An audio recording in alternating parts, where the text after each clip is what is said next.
तस्मै श्री गुरवे नमः। શ્રી સંસ્કાર સ્કૂલ વઢવાણ ઓનલાઈન એજ્યુકેશનમાં બાળકોનું સ્વાગત છે। આજે આપણે ધોરણ 7 ના સામાજિક વિજ્ઞાનનો પાઠ 3 મુઘલ સામ્રાજ્ય ભણીશું। તમે તાજમહલ જોયો છે? દિલ્હીનો લાલ કિલ્લો, ફતેહપુર સિકરીનો બુલંદ દરવાજો, આ બધા સ્થાપત્યો મુઘલ શાસકોએ બંધાવ્યા હતા। મુઘલ શાસનની સ્થાપના પહેલા સલ્તનત યુગનું શાસન હતું। આ ઉપરાંત કેટલાક રાજપૂત રાજ્ય પણ હતા। મુઘલ સલ્તનતની સ્થાપના। ભારતમાં મુઘલ સામ્રાજ્યની સ્થાપના ઈસવીસન 1526માં બાબરે કરી હતી। તેનું મૂળ નામ ઝહીરુદ્દીન મુહમ્મદ બાબર હતું। બાબર અને ઇબ્રાહિમ લોદી વચ્ચે પાણીપતનું યુદ્ધ થયું। તારીખ હતી 20 એપ્રિલ 1526, જેને પાણીપતના પ્રથમ યુદ્ધ તરીકે ઓળખવામાં આવે છે। બાબરે આ યુદ્ધમાં તોપનો ઉપયોગ કરી ઇબ્રાહિમ લોદીને હરાવ્યો અને ભારતમાં મુઘલ સામ્રાજ્યની સ્થાપના કરી। મુઘલ શાસકો। મુઘલ શાસકોમાં બાબર, હુમાયુ, અકબર, જહાંગીર, શાહજહાં અને ઔરંગઝેબનો સમાવેશ થાય છે। અહીં એ બધાને ક્રમશઃ જોઈશું। બાબરનો સમયકાળ છે ઈસવીસન 1526 થી ઈસવીસન 1530। બાબર કુશાગ્ર બુદ્ધિવાળો અને શક્તિશાળી યોદ્ધા હતો। તે ફારસી અને અરબી ભાષાનો જાણકાર, પ્રકૃતિ પ્રેમી અને લેખક હતો। તેણે પોતાની આત્મકથા તુઝુક-એ-બાબરી, જેને બાબરનામા પણ કહે છે, તે લખી હતી, જે વિશ્વ સાહિત્યની પ્રસિદ્ધ કૃતિ છે। ત્યારબાદ હુમાયુનો સમયકાળ ઈસવીસન 1530 થી ઈસવીસન 1540 તથા ઈસવીસન 1555 થી ઈસવીસન 1556। હુમાયુ ઈસવીસન 1530માં દિલ્હીની ગાદી પર બેઠો। હુમાયુનો અર્થ નસીબદાર થાય છે, પરંતુ તેણે જીવનમાં અનેક મુશ્કેલીઓનો સામનો કરવો પડ્યો હતો। તેને ગુજરાતના સુલતાન બહાદુર શાહ અને બિહારના શક્તિશાળી શાસક શેરશાહ સાથે યુદ્ધ થયા, જે ઈસવીસન 1540માં થયા હતા। કનોજના યુદ્ધમાં શેરશાહે હુમાયુને હરાવી તેને ભારતની બહાર હાંકી કાઢ્યો। હુમાયુ બાદશાહમાંથી બેરોજગાર થઈ ગયો અને ઈરાન ચાલ્યો ગયો, પરંતુ થોડા વર્ષો બાદ ફરીથી ભારત પર ચડી આવ્યો।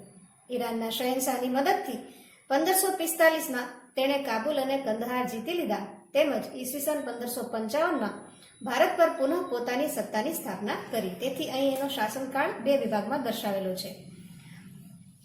હુમાયુ તેના પિતાની જેમ જ વાંચન લેખનનો શોખીન હતો। તેણે દિલ્હી પાસે દીનપનાહ નગર વસાવ્યું હતું। સાંજના પ્રાર્થનાનો સમય થતાં વાંચનાલયમાંથી ઝડપથી પગથિયા ઉતરતા પડી જવાથી તેનું અવસાન થયું। ત્યારબાદનો સમય કયો છે શેરશાહ સૂરીનો, ઈસવીસન 1540 થી ઈસવીસન 1545। શેરશાહ અફઘાન વંશનો મુસ્લિમ હતો। તેનું મૂળ નામ ફરીદ ખાં હતું।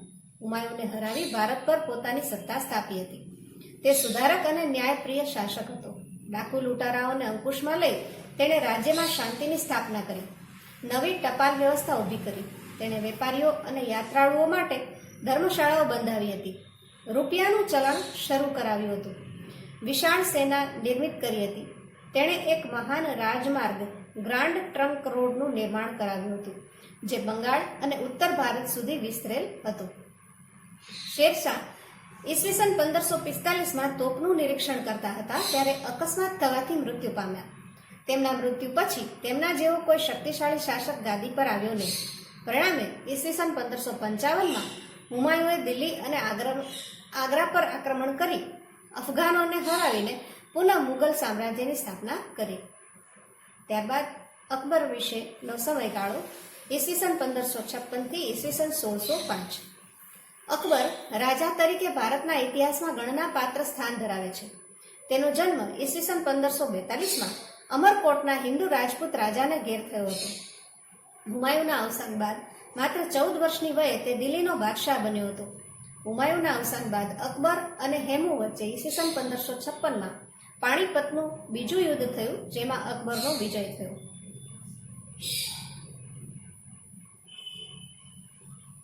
અકબરે પંજાબથી બંગાળ અને દિલ્હીથી ગુજરાત સુધીના મોટા ભાગ પર રાજ્ય સ્થાપિત કર્યું હતું। અકબર અને મેવાડના રાણા પ્રતાપ વચ્ચે બહુ જ જાણીતું હલ્દી ઘાટીનું યુદ્ધ થયું હતું। અકબરે કાબુલ, કાશ્મીર, બલુચિસ્તાનથી દક્ષિણમાં અહેમદનગર સુધી પોતાની વિજય યાત્રા કરી। વિશાળ સામ્રાજ્યનું સર્જન કર્યું હતું. અકબરે ફતેહપુર સિકરીને પોતાની રાજધાની બનાવી અનેક ભવનોનું નિર્માણ કરાવ્યું હતું. અકબરે હિન્દુઓ પ્રત્યે ઉદાર નીતિ અપનાવી રાજપૂતો સાથે સામાજિક સંબંધોની શરૂઆત કરી હતી. તેણે રાજપૂતોની સેનાના ઉચ્ચ પદો પર નિમણૂક કરી હતી. રાજપૂતોએ પણ પોતાની વીરતા અને સાહસથી અકબરને ભારત વિજય માટે ખૂબ જ મદદ કરી હતી. અકબર બિન સાંપ્રદાયિક રાજા હતો. અકબરે બધા ધર્મોના ઉત્તમ તત્વોને એકઠા કરીને દીન-એ ઇલાહી નામના સંપ્રદાયની સ્થાપના કરી હતી, જેણે રામાયણ, મહાભારત, અથર્વવેદ, પંચતંત્ર અને બાઇબલ, કુરાન જેવા મહાન ગ્રંથોનો અનુવાદ ફારસીમાં કરાવ્યો હતો. અકબર સમાજ સુધારક પણ હતો. તેણે બાળ લગ્ન અને સતી પ્રથાનો વિરોધ કર્યો હતો. તેણે યાત્રાવેરો નાબૂદ કર્યો હતો તથા બળજબરીપૂર્વક ધર્માંતરણ પર પ્રતિબંધ મૂક્યો હતો. અકબરના સમયનું ભારત આર્થિક રીતે સમૃદ્ધ હતું. તેણે સામાજિક સહિષ્ણુતાના યુગનો પ્રારંભ કરાવ્યો હતો. ઈસવીસન 1605માં તેનું અવસાન થયું ત્યારે મોટાભાગનું ભારત મુઘલ સામ્રાજ્યમાં સમાવિષ્ટ હતું. જહાંગીર ઈસવીસન 1605 થી ઈસવીસન 1627.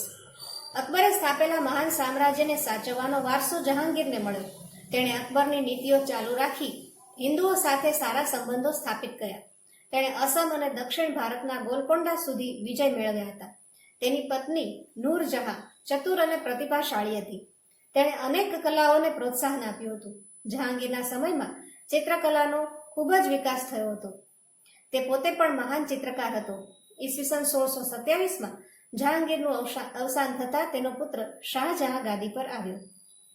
બાજુના નકશામાં તમે જુદી જુદી બાબતો જોઈ શકશો, જેમ કે મુગલ રાજ્યની સીમા લીલા રંગથી દર્શાવેલી છે, જ્યાં જ્યાં લીલો રંગ બતાવ્યો છે ત્યાં એની રાજ્ય સીમા, પછી માર્ગ અને ભારતની વર્તમાન બહારની સીમા જે આ રીતે ટપકાવાળી લાઈનથી બતાવેલી છે. તમે એનો અભ્યાસ કરજો. અકબરના સમયના ભારતનો નકશો અહીં બતાવેલો છે. શાહજહાં ઈસવીસન 1627 થી ઈસવીસન 1658. શાહજહાંનું હુલામણું નામ ખુર્રમ હતું. તેણે દક્ષિણ ભારતનો વિજય કર્યો. તે તેના પિતા જેટલો શક્તિશાળી અને કલા સ્થાપત્યનો ચાહક હતો. અવસાન પછી તેની યાદમાં વિશ્વ પ્રસિદ્ધ તાજમહાલનું નિર્માણ કર્યું હતું. તાજમહાલ દુનિયાની અજાયબી ગણાય છે. અહીં તેનું ચિત્ર તમે જોઈ શકો છો. ઔરંગઝેબ ઈસવીસન 1658 થી ઈસવીસન 1707. શાહજહાંની નાદુરસ્ત તબિયતનો લાભ લઈ તેના પુત્રો વચ્ચે સામ્રાજ્ય પર આધિપત્ય જમાવવા ભયંકર આંતરવિગ્રહ શરૂ થયો. શાહજહાંના મોટા પુત્ર દારાશિકોહ અને ઔરંગઝેબ વચ્ચે મુખ્ય સંઘર્ષ થયો. ઔરંગઝેબે પોતાના ત્રણેય ભાઈઓને એક પછી એક હરાવી તેમની હત્યા કરીને અને જેલમાં ધકેલી દઈને ગાદી પચાવી પડી. દારાની હત્યા કરી અને મુરાદને જેલની સજા કરી અને એક ભાઈ સુજાને હરાવી દેશ નિકાલ કર્યો. ઔરંગઝેબે લગભગ 50 વર્ષ સુધી રાજ્ય કર્યું. તેના રાજ્યમાં ઉત્તરે કાશ્મીરથી લઈ દક્ષિણે જીંજી અને પૂર્વના ચટગાંવથી લઈ પશ્ચિમના હિન્દુ કુશ પર્વતમાળાના વિસ્તારો સમાવિષ્ટ હતા. ઔરંગઝેબ સુન્ની મુસ્લિમ હતો અને અત્યંત સાદું જીવન જીવતો હતો. તેણે અકબરની ધાર્મિક નીતિનો ત્યાગ કરી ધાર્મિક અસહિષ્ણુતા દાખવી હતી. તે સંગીત કલાનો, મૂર્તિ પૂજાનો અને ધાર્મિક ઉત્સવોનો વિરોધી હતો. તેના સમયમાં ઘણા બધા વિદ્રોહો થયા. તે એક શક્તિશાળી બાદશાહ હતો જેણે લાંબા સમય સુધી ભારતના મોટા ભાગ પર શાસન કર્યું. ઈસવીસન 1707માં તેનું મૃત્યુ થયું. તેના મૃત્યુ બાદ નિર્બળ શાસકો ગાદી પર આવતા મુઘલ સામ્રાજ્યના પતનનો આરંભ થયો. રાણા સંગ્રામસિંહ બાબરના સમકાલીન મેવાડના રાણા સંગ્રામસિંહ રાણા સાંગા તરીકે પણ પ્રખ્યાત છે. તેઓ વીર અને સાહસિક હતા. અનેક યુદ્ધોમાં વિજયી બન્યા હતા. જોકે બાબર સામેના ખાનવાના યુદ્ધમાં તેમની હાર થઈ અને તેનું સામ્રાજ્ય નહીવત થઈ ગયું. મારે તમને રાણા સંગ્રામસિંહ વિશે થોડી વધુ વાતો કહેવી છે. માત્ર અઢી લીટીમાં એમનો પરિચય આપવો એ મને થોડું વ્યાજબી લાગતું નથી. તમે ગૂગલ પર સર્ચ કરશો તો રાણા સંગ્રામસિંહ વિશે ઘણી બધી માહિતીઓ અને તેમના ફોટોગ્રાફ્સ પણ મેળવી શકશો. તો હું તમને જણાવું, રાણા સાંગાનો જન્મ 12 એપ્રિલ 1484માં અને અવસાન 17 માર્ચ 1527માં થયું હતું. તેમનો શાસનકાળ 1509 થી 1527 સુધીનો મનાય છે. રાણા સાંગાએ સમગ્ર રાજપૂત શાસકોને એકત્રિત કરી એક છત્ર નીચે લાવી મૂક્યા હતા. ઉત્તરે પંજાબ સતલુજ નદીથી લઈને દક્ષિણે માળવા જેતી નર્મદા નદી સુધી તથા પશ્ચિમમાં સિંધુ નદીથી લઈને પૂર્વમાં ગ્વાલિયર સુધી પોતાનું રાજ્ય વિસ્તાર્યું હતું. આ રીતે મુસ્લિમ સુલતાનોની 150 વર્ષની સત્તા બાદ આટલા મોટા ક્ષેત્રફળનું હિન્દુ સામ્રાજ્ય બન્યું હતું. આટલું વિશાળ ક્ષેત્રફળ ધરાવતું હિન્દુ સામ્રાજ્ય દક્ષિણનું વિજયનગર સામ્રાજ્ય જ હતું. બાબરે તેને આત્મકથામાં લખ્યું છે કે તેમનું રાજ્ય 10 કરોડની આવક ધરાવતું હતું. પોતાના શાસનકાળમાં તેઓ અનેક યુદ્ધો લડ્યા અને વિજયો મેળવ્યા. તેમની તલવાર 20 કિલોની હતી તેવું માનવામાં આવે છે. તેમણે સુલતાન મોહમ્મદ શાસક માંડુને યુદ્ધમાં હરાવી તેના ઈલાજ માટે 3 માસ કેદ રાખી તેનું રાજ્ય ઉદારતાથી પાછું સોંપ્યું હતું. બદલામાં સુલતાને રત્નજડિત મુગટ અને સોનાનો કમરબંધ રાણા સાંગાને ભેટ આપ્યો હતો. રાણા સાંગાએ માળવાના સુલતાન મહેમૂદ બીજાને પણ યુદ્ધમાં પકડ્યો હતો ને પછીથી કશું જ લીધા વગર છોડી મૂક્યો હતો. તેમનું રાજ્ય દિલ્હીના સિકંદર લોદી, ગુજરાતના મહેમૂદ શાહ બેગડા અને માળવાના નસીરુદ્દીન ખિલજીથી ઘેરાયેલું હતું. એક સમયે આ ત્રણેય સાથેના સામૂહિક યુદ્ધમાં પણ રાણા સાંગાનો વિજય થયો હતો. ખતોલીના મેદાનમાં ઈસવીસન 1517માં લોદી હારીને ભાગી ગયો હતો. યુવાવસ્થામાં જ ભાઈઓ સાથેની લડાઈમાં તેમની એક આંખ જતી રહી હતી અને આ યુદ્ધમાં તેમનો જમણો હાથ કપાઈ ગયો અને ઘૂંટણમાં તીર વાગવાથી એક પગ પણ સદાને માટે નકામો બની ગયો. છતાં તેમણે અનેક યુદ્ધો પરાક્રમપૂર્વક લડ્યા અને જીત્યા. ફેબ્રુઆરી 1527માં ખાનવાના યુદ્ધની પૂર્વે બયાનાના યુદ્ધમાં રાણા સાંગાએ મુગલ સમ્રાટ બાબરની સેનાને પરાસ્ત કરી બયાના કિલ્લો જીત્યો. ત્યારબાદ 17 માર્ચ 1527માં ખાનવામાં ફરી તેમનું બાબર સાથે યુદ્ધ થયું.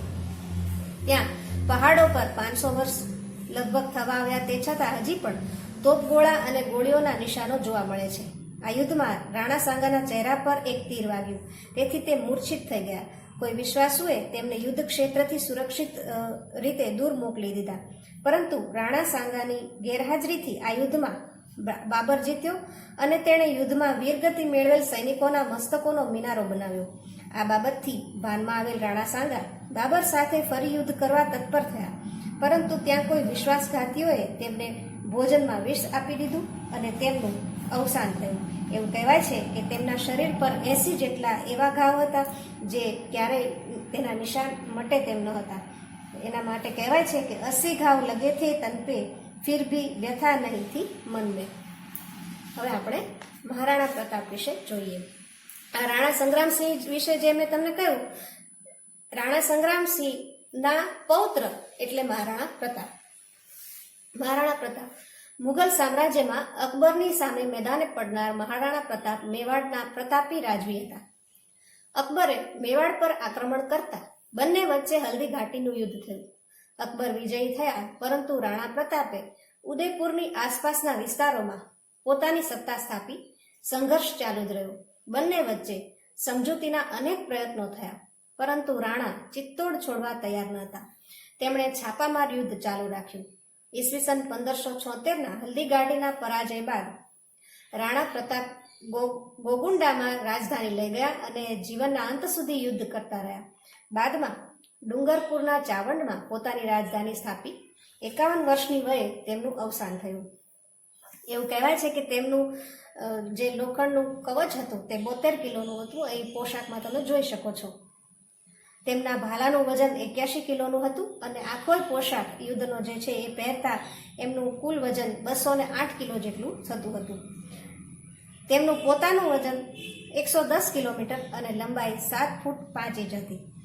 એવું કહેવાય છે કે તેઓ 2 તલવાર સાથે કાયમ રાખતા, એક પોતાના માટે અને એક જો કોઈ દુશ્મન નિશસ્ત્ર જોવા મળે તો તેને લડવા માટે આપતા. તેઓ પોતાના ઘોડા ચેતકને યુદ્ધ સમયે હાથીનું મોહરું પહેરાવતા. ચેતક એટલો બધો શક્તિશાળી ઘોડો હતો કે તે હાથી પરથી પણ છલાંગ લગાવી શકે તેટલો જોરાવર હતો. તેથી હાથીનું મોહરું તેને પહેરાવતા, એટલે અન્ય હાથીઓ યુદ્ધમાં ગેરસમજથી તેને હાથી સમજીને લડતા હતા. 27 ફૂટ પહોળું નાળું છેલ્લે ચેતકે તેમને પાર કરાવ્યું અને ત્યાર પછીથી ચેતકનું અવસાન થયું. ત્યારબાદ છે વીર દુર્ગાદાસ રાઠોડ. દુર્ગાદાસ રાઠોડ મારવાડના શાસક જસવંતસિંહજીના મંત્રી અશ્કરણ રાઠોડના પુત્ર હતા. તેમની તુલના રાણા પ્રતાપ સાથે કરવામાં આવે છે. ઔરંગઝેબના સમયમાં તેમણે તેનું આધિપત્ય સ્વીકાર્યું નહોતું. આ વીર દુર્ગાદાસ રાઠોડ છે તે ખૂબ સ્વામી ભક્ત હતા અને તેમની સ્વામી ભક્તિ બેજોડ હતી. મહારાજા જસવંતસિંહ દિલ્હીના મુગલ બાદશાહ ઔરંગઝેબના મુખ્ય સેનાપતિ હતા, છતાં ઔરંગઝેબ જોધપુર હડપવા ઈચ્છતો હતો. મહારાજા જસવંતસિંહ દુર્ગાદાસની સહાયતાથી કાબુલના પઠાણોના વિદ્રોહને શાંત કરવા ગયા અને ત્યાં યુદ્ધ બાદ વીરગતિ મેળવી. એ સમયે રાજાએ દુર્ગાદાસ પાસેથી વચન લીધું કે તે પોતાના ભાવિ સંતાનોની રક્ષા કરશે. રાજાના એકમાત્ર સંતાન અજીતસિંહને રસ્તાનો કાંટો સમજી હટાવવા માટે ઔરંગઝેબે ઘણા પ્રયત્નો કર્યા. તેથી દુર્ગાદાસ તેનું આ કપટ સમજી ગયા અને અજીતસિંહને દિલ્હીથી બહાર લઈ આવ્યા અને ગુપ્ત રીતે તેનું પાલન પોષણ કર્યું. અજીતસિંહના જન્મથી લઈને 25 વર્ષ સુધી દુર્ગાદાસે ઔરંગઝેબની સામદામ દંડભેદની નીતિથી અનેક સંઘર્ષો વેઠ્યા, પણ તે બળ કે ધનથી ચલિત ન થયા અને જોધપુરના રાજવારસને 1708માં ગાદીએ બેસાડી કર્તવ્ય મુક્ત થયા. જીવનના છેલ્લા વર્ષોએ સ્વેચ્છાએ ઉજ્જૈનમાં વિતાવ્યા ને ત્યાં જ તેમનું 22 નવેમ્બર 1718માં મૃત્યુ થયું. તે રાષ્ટ્રવીર તરીકે ઓળખાય છે અને તેમના સન્માનમાં ભારત સરકારે 16 ઓગસ્ટ 1988માં 60 પૈસાની ટિકિટ બહાર પાડી હતી. ગૂગલ પર સર્ચ કરશો તો તે બધા જ ફોટા તમને જોવા મળશે. છત્રપતિ શિવાજી. ભારતના મહાનતમ રાજાઓમાં સ્થાન પામનાર છત્રપતિ શિવાજી મરાઠા સામ્રાજ્યના સ્થાપક હતા. ઈસવીસન 1627માં તેમનો જન્મ શિવનેરી એટલે કે મહારાષ્ટ્રમાં થયો હતો. માતા જીજાબાઈ અને પિતા શાહજીના સંતાન શિવાજીના જીવન પર તેમના સમર્થ રામદાસ અને દાદા કોંડદેવનો વ્યાપક પ્રભાવ હતો. તેમણે નાની જાગીરમાંથી મહાન મરાઠા રાજ્યનો વિસ્તાર કરવા 40થી પણ વધારે કિલ્લા જીત્યા હતા. મુગલ બાદશાહ ઔરંગઝેબ અને બીજાપુર સાથે તેમણે લાંબો સમય સંઘર્ષ કરી વિજયો પ્રાપ્ત કર્યા હતા. ઈસવીસન 1665માં મુગલ સમ્રાટ સાથે તેની હાર થતાં તેમની સાથે સંધિ કરી હતી. ઔરંગઝેબે તેમને જેલમાં પણ પૂર્યા હતા, પરંતુ ચાલાકીથી છટકી જઈ ફરી વખત તેમણે મોરચો માંડી વિજયો કર્યા. ઈસવીસન 1674માં રાજગઢમાં તેમનો રાજ્યાભિષેક થયો હતો અને તે હિન્દુ સમ્રાટ તરીકે ખ્યાતિ પામ્યા હતા. તેઓ મહાન વિજેતા હોવા ઉપરાંત કુશળ વહીવટકર્તા અને સંગઠન કરતા હતા. તેમના મંત્રીમંડળને અષ્ટપ્રધાન મંડળ કહેવાતું હતું. ઈસવીસન 1680માં તેમનું અવસાન થયું. શિવાજીએ નૌકાદળને પણ વધાર્યું હતું. તેમને ભારતીય નૌસેનાના પિતા તરીકે ઓળખવામાં આવે છે. પછી છે મુગલ સામ્રાજ્ય અને તેની રાજ્ય વ્યવસ્થા. મુગલ વહીવટી તંત્રની વ્યવસ્થિત સ્થાપના અકબર દ્વારા થઈ હતી. શાસનના કેન્દ્રમાં બાદશાહ રહેતા અને તેમને સલાહ આપવા એક મંત્રી પરિષદ હતી. બાદશાહ સર્વોચ્ચ સેનાપતિ અને ન્યાયાધીશ હતા. બાદશાહ અને વહીવટી તંત્ર વચ્ચે તાલમેલ રાખવા વજીરની નિમણૂક કરવામાં આવતી. તે દિવાન એ વજીરે કુલ કહેવાતો અને નાણાં અને મહેસૂલી વ્યવસ્થાનો વડો હતો. સેનાના વડાને મીર બક્ષ કહેવામાં આવતો, જે સેનાની ભરતી કરતો અને સેનાના અધિકારીઓની નિમણૂક કરતો. તે ગુપ્તચર તંત્રની દેખરેખ પણ રાખતો. મુગલ વહીવટી તંત્રના ગુપ્તચરો વાકિયાનવીસ તરીકે ઓળખાતા. સમ્રાટની અંગત જરૂરિયાતોનું ધ્યાન રાખવા મીરે સામાન નામનો વિભાગ હતો, જે સરકારી કારખાનાઓનો વડો હતો. ન્યાય વ્યવસ્થાનો વડો કાઝી હતો. ત્યારબાદ છે મહેસૂલી વ્યવસ્થા.